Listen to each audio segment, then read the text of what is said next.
Welcome back again to Solving Basketball. Today's guest is Luke Yaklich. He is entering his first year as associate head coach of Texas, and before that, he spent the last 2 seasons at Michigan. Thank you so much, Luke, for taking the time. I really, really appreciate it. Jordan, it's great to be on talking hoop, and I love doing these type of things, sharing the game and talking hoops and learning at the same time. So really excited.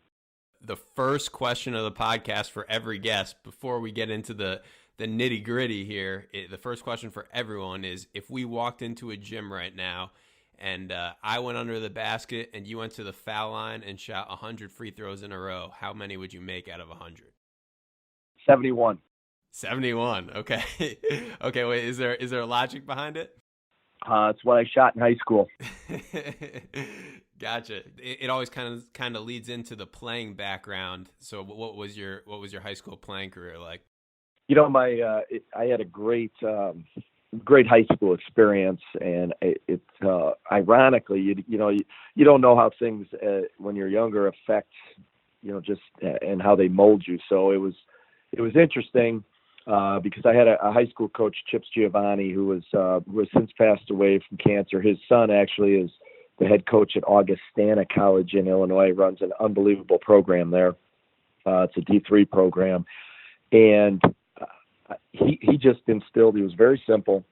We ran like a 3-out, 2-in screen away offense with a couple side ball screen plays, and that was it. We played man-to-man defense. And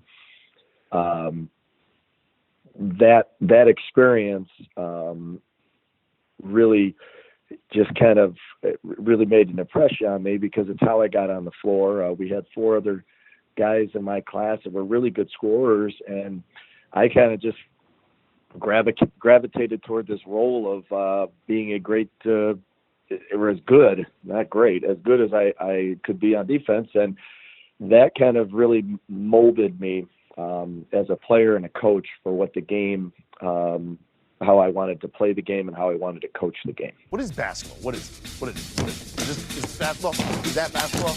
What is basketball?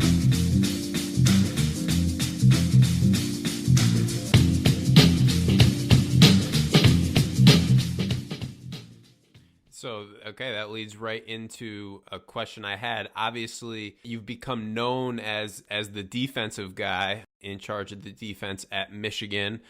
So early on in your career as a high school coach, and I know you're at Illinois State as well, have you always taken an interest in the defensive side of the ball in particular?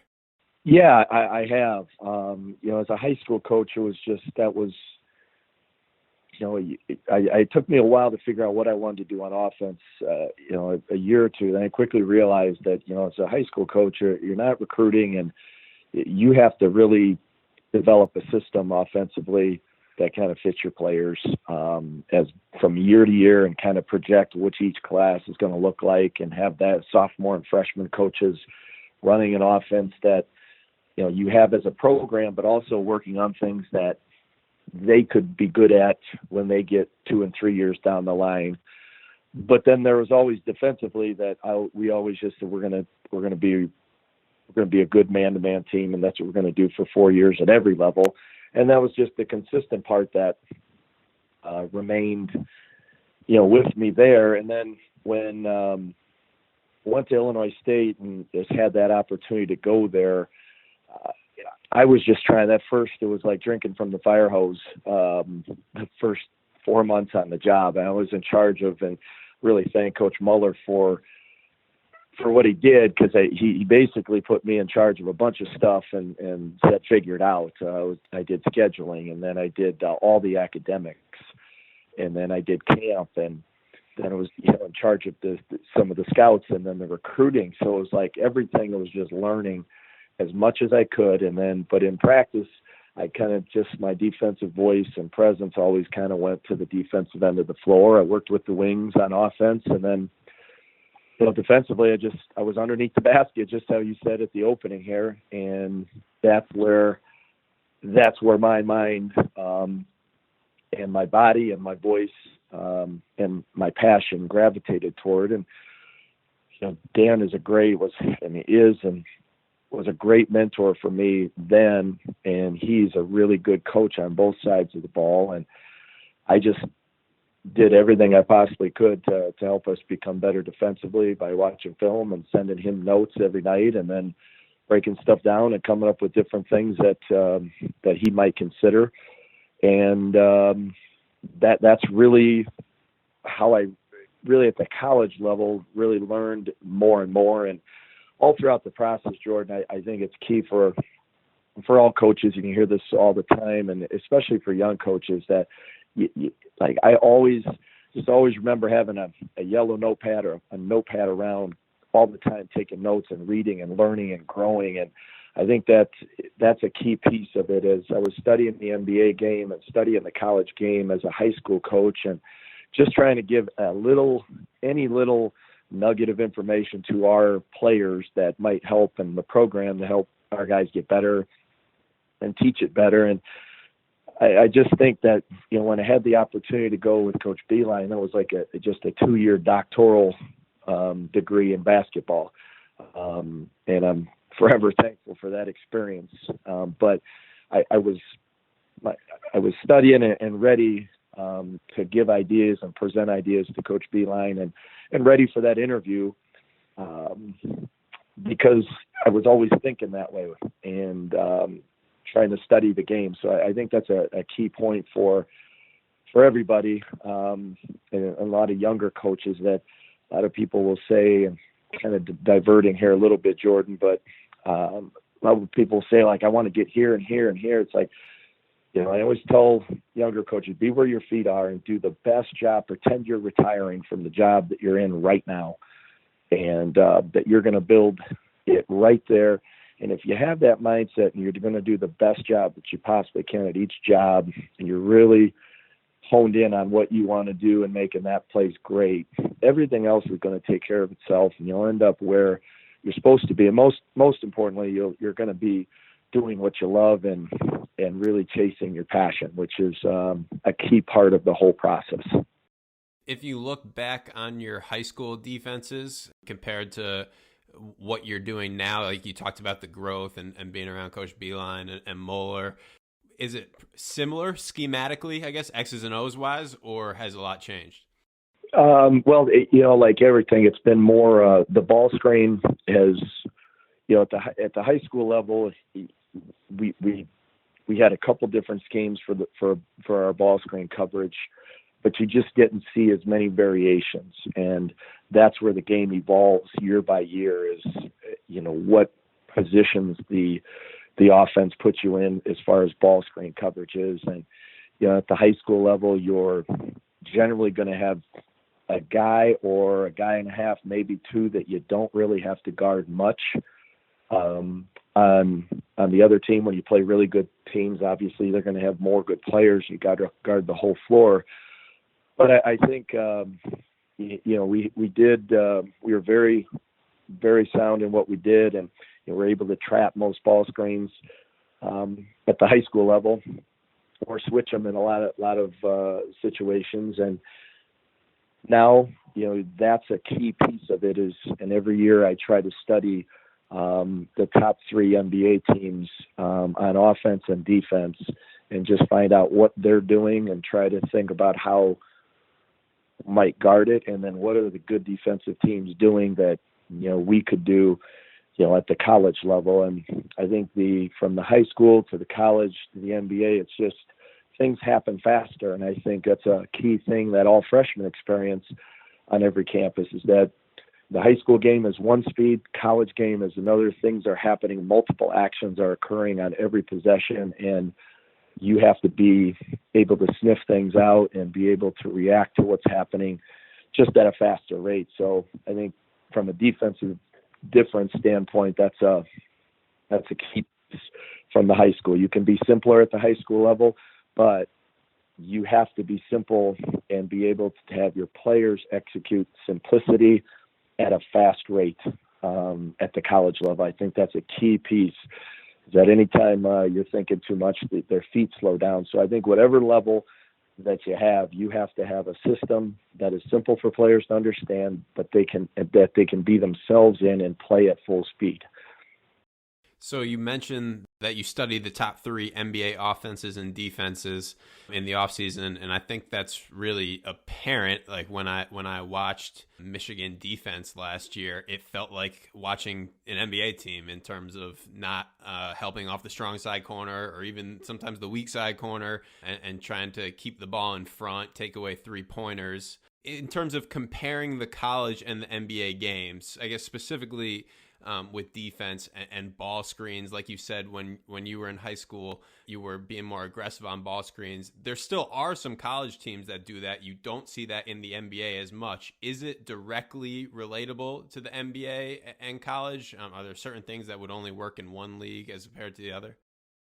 But I think, Jordan, excuse me, it's like I think it's at every level when you go into you really are paying attention to personnel. Like you have your big picture scheme, but then the personnel for the other team, dictates a lot of what you do. Now we're going to be very diligent in practice and working on not fouling and taking away threes.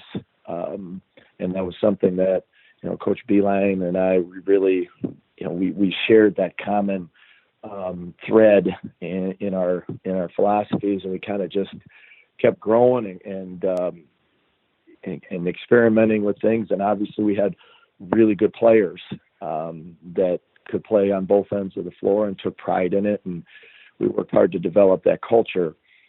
But I think when you look at the NBA game, the guards are so good that you have to be able to understand what you're willing to give up defensively, because if you try to end up stopping everything, you end up kind of being good at nothing. And that's why a lot of the teams obviously have moved to the quote unquote the tough 2 and tried to eliminate a lot of the other things, particularly step in threes and then the points from the foul line. But you got to be really bought into that from a practice and a schematic approach, and your players have to understand that. And at the NBA level and the college level, it's like, who's in the ball screen?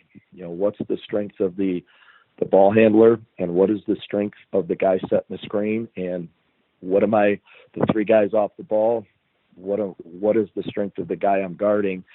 And I think that's those repetitions, you can't get enough of them in practice and understanding those things and how they transfer over in a game. And I think that's where the NBA players are so good, and the coaching is so good, because they're closing out. They understand who they're closing out to. They understand themselves as a closeout guy and what is the specific game plan against and a scheme against every team based on the strength of the players. And that's what we try to do at the college level is you have your system and you adjust based upon what can that ball handler do and what can the screener do, and how are the other 3 guys going to react to that in any game situation based upon, your scheme tweaked because of opponent personnel.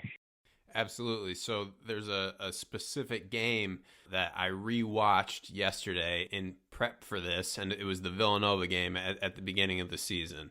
Like we've talked about, you guys were huge on taking away the 3, just like you said, based on personnel. And obviously Villanova has built a little dynasty in college basketball by shooting threes. Even this year, where they took a step back from their national championship team, they were probably the most dependent on the 3 of a high major ever in college basketball. Mm-hmm. And you guys held them to 0.72 points per possession, which is their lowest efficiency during this run that they've had. How does playing a team that extreme from the 3-point line, what was the specific point of emphasis tactically, I guess, going into that game? I think it's,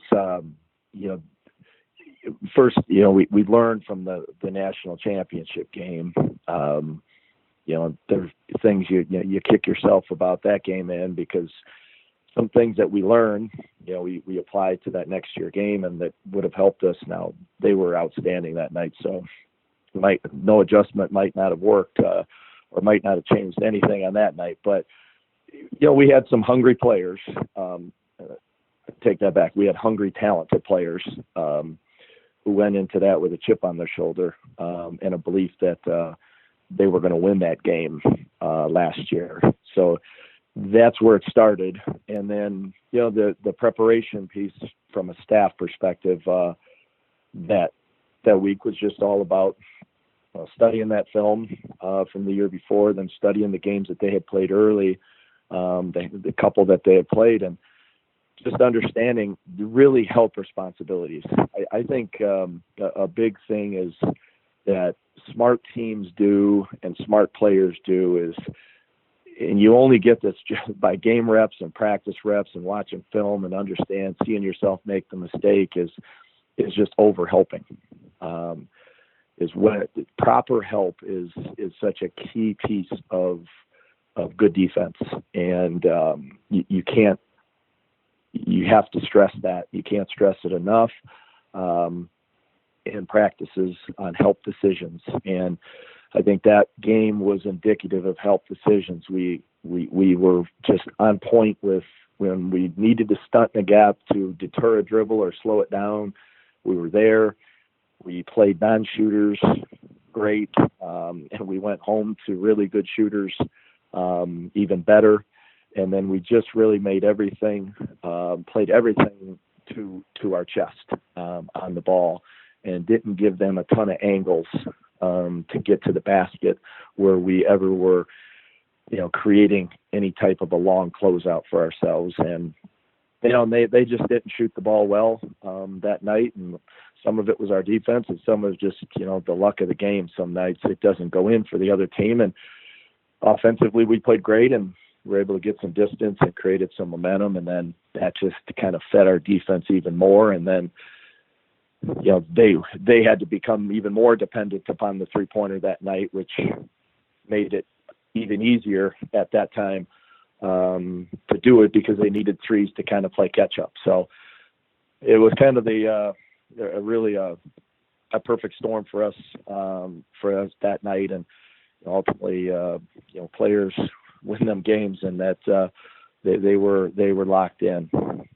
A theory I kind of have for why a coach might make a suboptimal decision is because it's almost like a cognitive bias in the need to control something. So against Villanova, they had to resort to some isolations because you were taking away their normal, you weren't over helping, over rotating.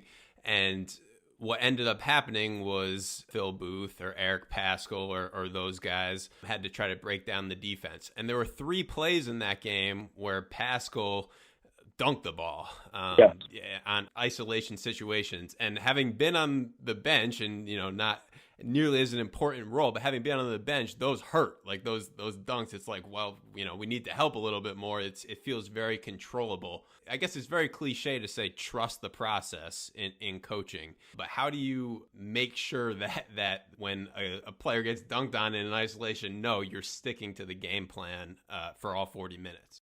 It's only 2 points. That's it. It's only 2 points. And it really, I don't say that in any facetious manner, Jordan, but it's those things happen. And if your players understand what you're trying to give up, like you're playing against good players, and that's what it goes back to really, again, your how intentional you are in practice and your habits and what you're telling your players in practice is that, that's going to happen in practice. And then you just, hey, let's guard the ball better. It's 2 points. And if you guard good players, I said this at the high school level so many times because, especially in social media world, it's like some kid gets his ankles broke, gets crossed over, falls down, ends up on skates or gets dunked on. Like, if you're playing against really good players, that means you're a really good player, and it's going to happen on both ends. You're going to be the giver and the receiver when it comes to crossovers and dunks, and you got to live with that. And so Coach B would always say it's 2 points. They can win a highlight, but we're gonna win the game.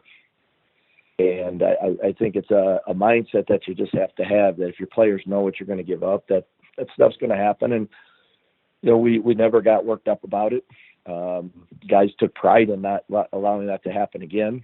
But at the end of the day, it is 2 points. And if it's part of what your philosophy kind of emphasizes, it's just what's going to happen. It's just the same thing if you're playing zone the whole game. Like, there are going to be games where somebody's going to make 16 threes on you because you're playing zone, because that's what you're going to give up.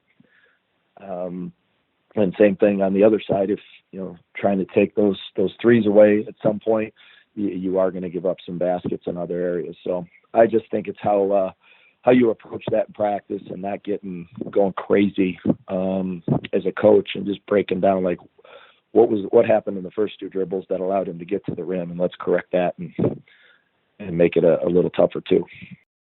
Another thing I noticed in that game and really the whole season, and this might go back to how you mentioned, keeping it simple, is the ball screen defense was very consistent game to game, play to play. You would switch 1 through 4 some, but with the 5 with Teskey, I don't know, everyone has slightly different terminology for it, but it was like a soft hedge or a shadow or yep. Whatever the case may be. For really most of the season, is that, I mean, obviously it worked. I know your ball screen numbers were great defensively. Was there ever a decision to stay the course with it, or try to get cute and, ice against a certain team, or get up and hedge, or what's the ball screen decision-making process like? Yeah. That's funny, Jordan. Coach B and I we go back and forth on that in the conference room. We have some good discussions, and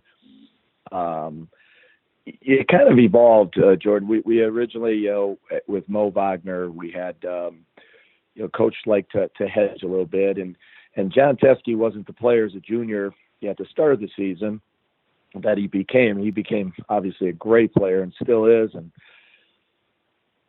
it was just like one of those things, like, Coach, if we hedge all year long, Mo's going to get a foul a game doing that. And so, okay, let's talk about something else. And we got into, the flat hedge, and really started teaching that, just kind of like our shell ball screen coverage. And I think the key thing with the Jordan defensively is I think I've talked about this at a couple of clinics that I've had the privilege to speak at, is you really got to look at your defensive team the same way you study offense. And you have to know, like, what are the strengths defensively of the players on your team, the same way you look at offense and say, this kid can come off ball screens, this kid can't. This kid needs to be rolling, he needs to be on the block. Like, all those things you think about in offense on a very superficial level there, you have to think about on the other end. So as we looked at that year, you look at Mo and then Duncan and then Iggy at the 4, and what we were going to do in certain situations. It's all predicated again on trying to design something that, schematically, this is our core, but then within this, we can adjust to the strengths of our players. And for Mo and John, they were just so good with their hands and lateral slides and they were big, that it caused a disruption, whether of the pass, of the dribble, just the pace of that ball screen in most games that we played, and it was effective. And the guys then got confident in it, and then we kept practicing in it, and then we just were able to, once you get confident in it, you've practiced it enough, then we're able to say, hey, we want you to do this little subtlety, and then they can do it. And then you add a subtlety or two throughout the season, and then you've got your core, but then you have 2 or 3 little tweaks that you can do. And then obviously we had discussions on ice, and, Cassius Winston is, that would cause me nightmares for at the end of the season last year. And, he's elite at reading whatever defense you throw out to him. And obviously a testament to their coaching staff and his work as a just in the off season and stuff. I mean, he can read a ball screen. That's a guy a lot of guys should study. And then, you just have to adjust and then do the best job that you can at playing to your players' strengths as a defensive unit. What do you think the reason is that we don't see, or maybe I'm wrong, maybe there is some in college, but drop coverage? So the NBA, I don't watch a ton of regular season NBA basketball, but I watch a lot of the playoffs, and there's a lot of drop coverage where the bigs are about 2 steps back beyond where Teskey would have been in your scheme. Why do you think we don't see that so much at the college level? I think that for what I think other coaches are used to a traditional coverage. Now, Wisconsin does a great job in drop coverage. Mm-hmm. They are terrific in the Big Ten with that. No matter who they had, they were great, well schooled. They were going to take away threes, and they were going to give up that 2 off of that. I think it takes a special big. You have to have length, a little athleticism, and then that whole driving to the rim, and then knowing that you're going to give up that shot. Some coaches aren't comfortable with, and some coaches are just comfortable with kind of more traditional schemes. Not that hasn't been around for a while now, but I think that at the college level, you can get away with the hedge and the soft hedge or the hard hedge simply because the NBA at their level, they're doing the drop coverage the same way Wisconsin does to go home, because the main reason is there's better shooters at the NBA level that you have to cover on a middle ball screen on the outside thirds of the floor than there are in college. Mm-hmm. So, that drop coverage, as I said, Wisconsin does a great job with it, and they take away threes with it.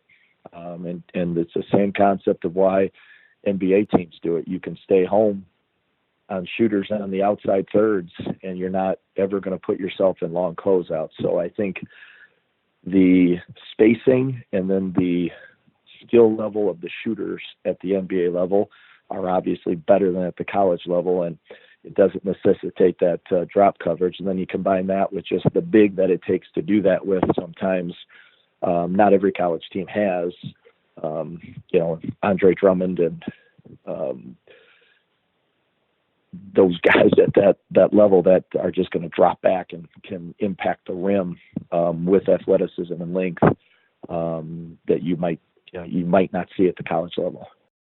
So you mentioned Wisconsin with the drop coverage. The other scheme that I have to bring up, I'm sorry, but Texas Tech. I'm curious your thoughts on the no middle and really how they almost wanted you to drive. It was very different from you guys last year. I would imagine with Coach Beard's success that could start being emulated around the country. Well, for sure. Absolutely. It will be. And even at the high school level, that will happen. Here's the bottom line, Jordan, and this start the discussion this way, is that it's not always, again, it's what you teach and it's also what you emphasize. And when you know what you're going to do and you can do it freely without thinking. And I think the biggest thing is that in defense, I shouldn't say biggest thing. I probably could say that 12 times. But an important piece of defense is you have to trust the voices behind you and understand that when this guy goes here, whoever is behind me is going to be in the right spot. And it's the same thing as the flat ball screen coverage that you referenced earlier. It works because you trust the 3 guys behind the ball.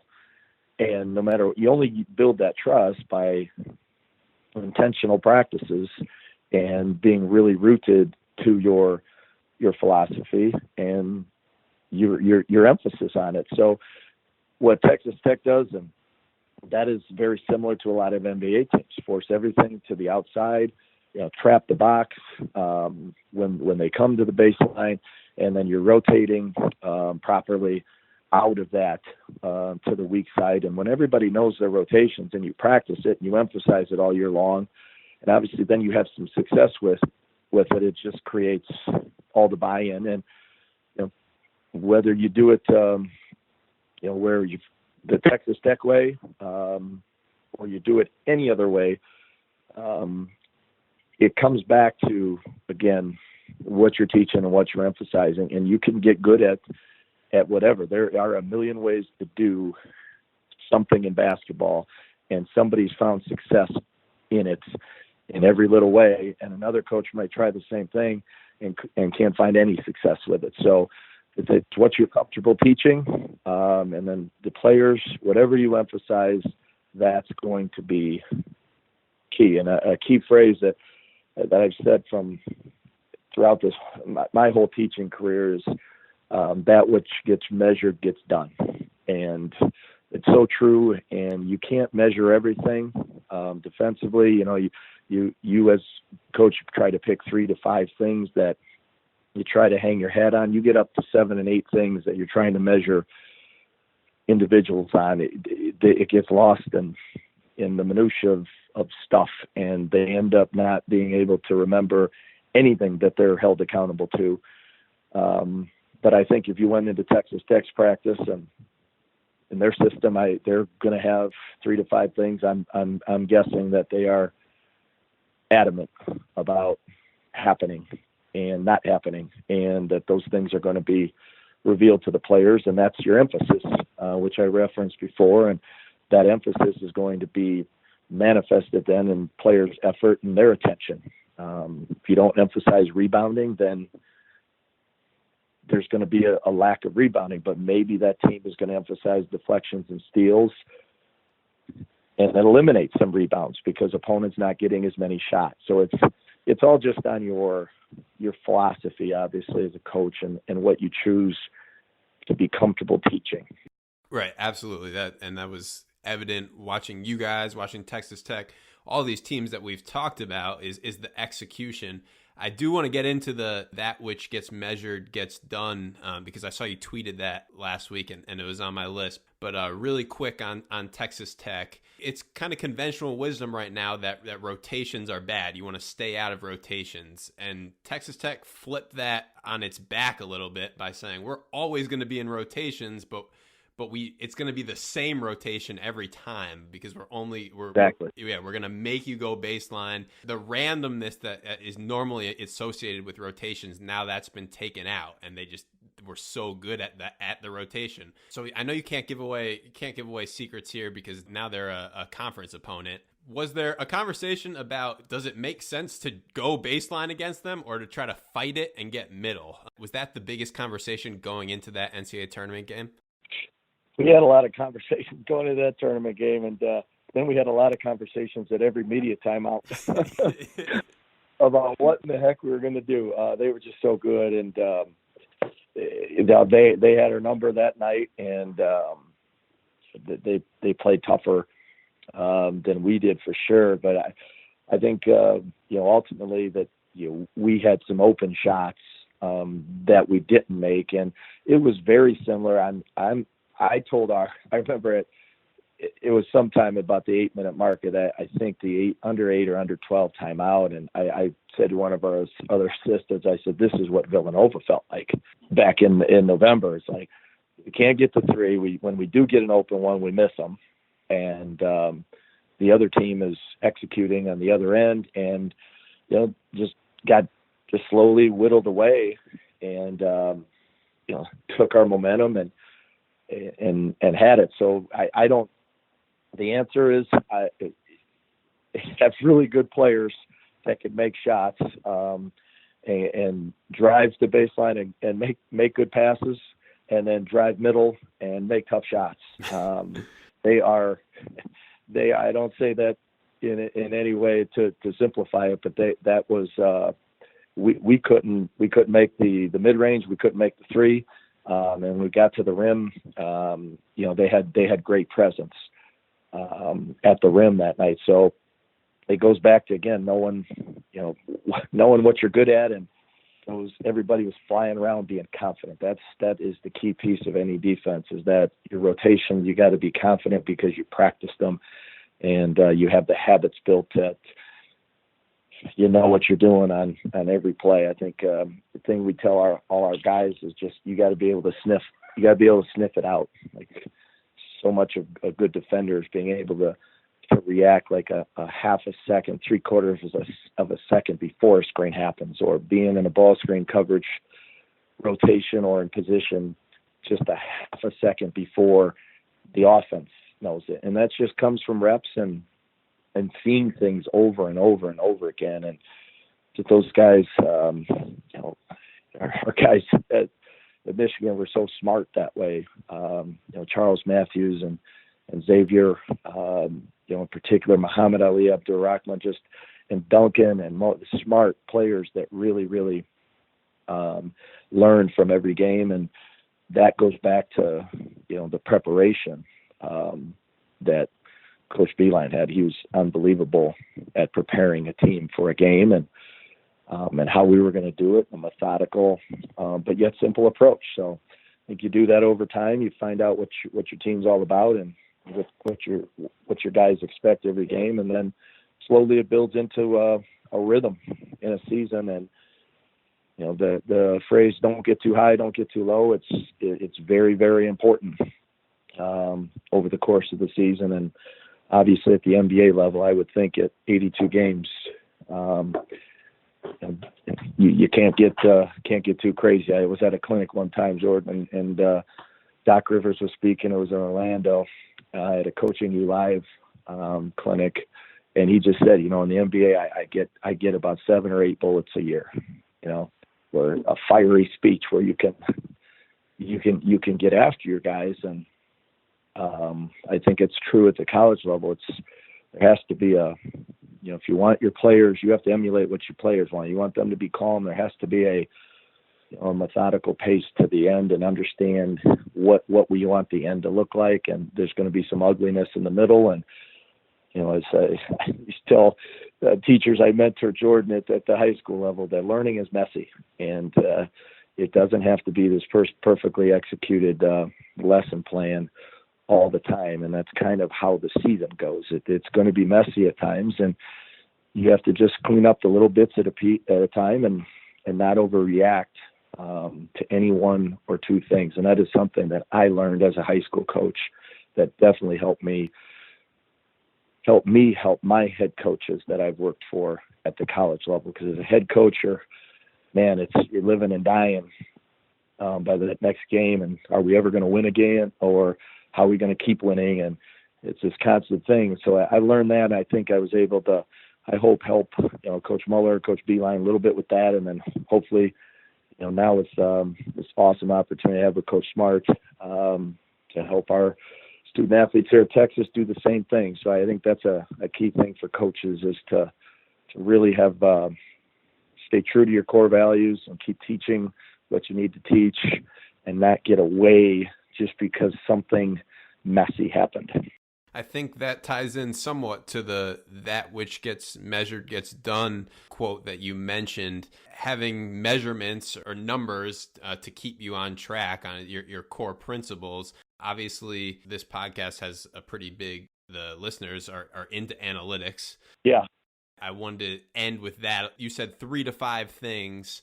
We don't need all 5, but what's maybe one thing that was particularly important to Michigan last year or Texas this year, or whatever the case is? Well, I think, I think as a team, there's a lot of different things, and this with you're dealing with analytics that you can look at, but I think, the amount of time that you take, in just thinking about like you're contesting shots. I mean, I don't know what analytics there are in the NBA but we take pride in contesting shots. It's kind of like, from an offensive standpoint, you would say, okay, did you catch was the pass on time? Was it on target? Were you ready? And then, okay, let's look at your follow through. The follow through went out to the right or the left, or it was right out in front of your nose and that's why it was short.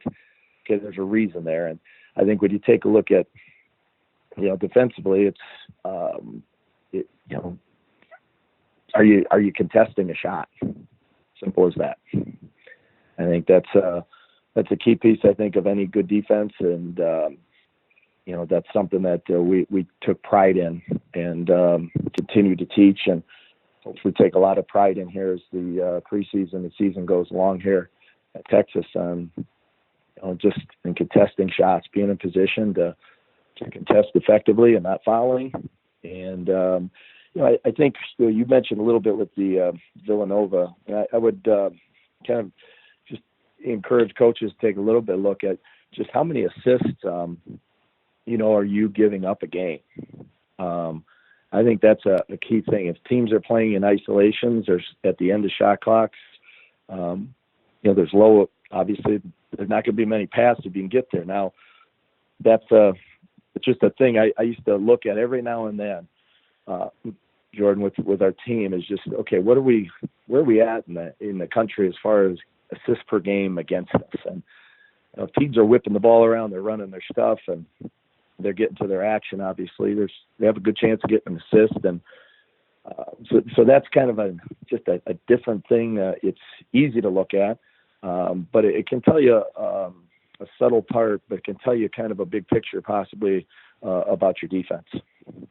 Absolutely. So whether it's the assists or the contested shots, the other aspect of measuring a number or a stat is then communicating it. Are these metrics or stats just for discussions with the coaching staff, or are you going directly to the players to measure your core principles? Yeah, I think you got any coach. I mean, that's what I would like. You can spin yourself with analytics. Obviously, you can look at 12 different analytics, and on 1 through 7, you're going to say, man, this is going to be good for our team. And then you look at 9 and 10, you're like, oh, maybe we shouldn't do that. So it's I say that in perspective of make sure that, yes, your players have to be able to look at something, but it's got to be what you've emphasized. And if you continue this process of building your team and you stay true to what you emphasize and those core values in your program and how you're going to run your culture, like whatever it is, you just keep being grounded in that. It really gives you, I think, clarity as a coach, because if you start, again, looking at a lot of numbers, but then you give your players a bunch of numbers, it's like, what is best for them really to see, and what do they need? Because there can be, paralysis by analysis at times, and I think you have to be careful with your team on, again, what you're emphasizing. There's great numbers, and synergy stuff has been. I mean, I've grown and learned so much as a coach through that and through the analytics. But the players have a lot on their plate, and you got to make sure that they have a clear mind and fresh legs on the floor.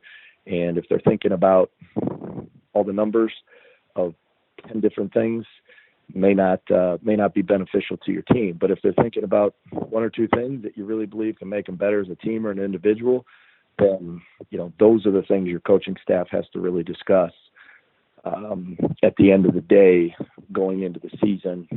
And then once the season happens and you're dealing with Messi, what are the things you want to tell them and give them to really create a better form of clarity for them and get them confident in playing with that free mind.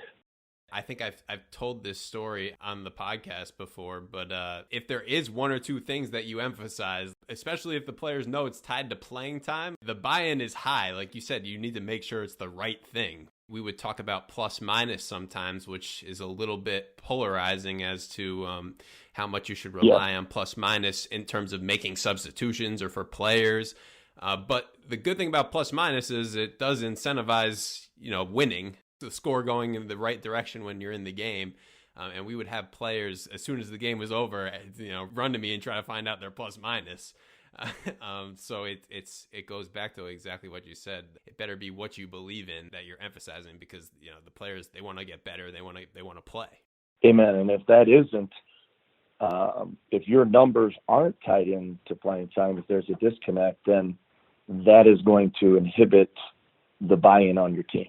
I mean, ultimately, if we're saying this, but then rewarding something different, and that may require some clarity in itself. Like, hey, we're going to emphasize these two things, but here's the but as a coach. And I think when you have those conversations, I don't know necessarily it's vulnerability, it's honesty at the same time. It's just like, as a coach, I have to make these decisions, guys, and this is going to be this. There are going to be decisions where I make them because of this.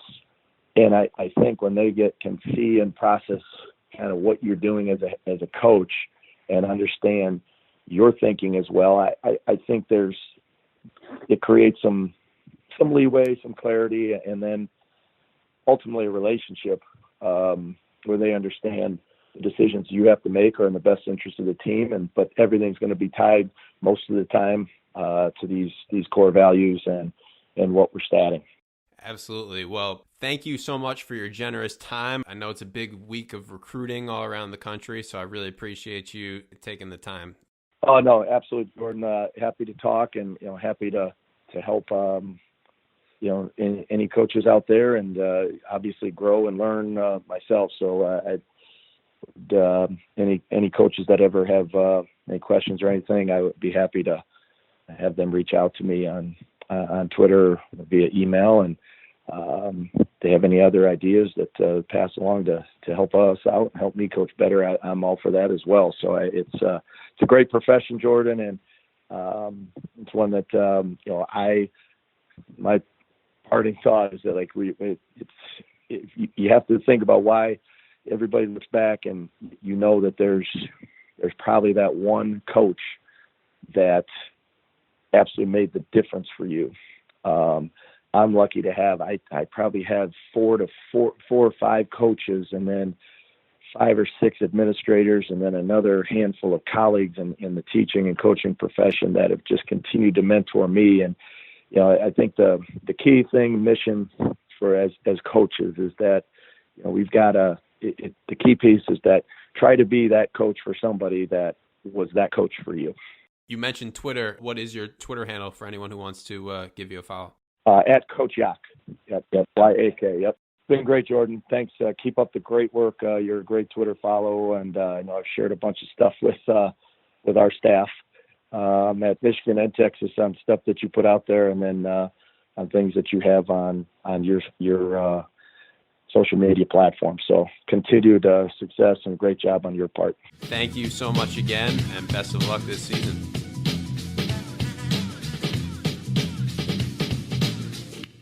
No hand checking Michael Jordan, Scottie Pippen, Tony Kukoc.